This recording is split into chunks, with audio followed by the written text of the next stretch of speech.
Sino po naniniwala isang araw, alaala na lang ang payo ng mga magulang mo sa'yo?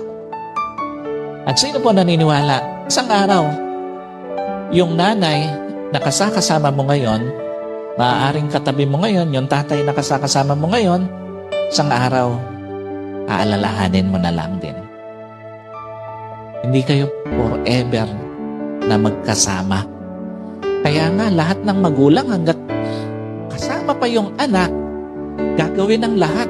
Ipapayo lahat ng mabuti, paaalalahanan ng anak kasi alam niya, isang araw, iiwan niya yung kanyang mga anak. Isang araw, hindi lang payo ng mga magulang mo ang magiging alaala.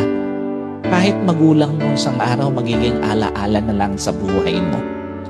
Kaya nga napakapalad mo kung may magulang ka pa ngayon na kasama, may magulang ka pa ngayon na nagpapayo sa'yo, may magulang ka pa na nagpapaalala sa'yo. Kasi one day, wala na yan sa tabi mo.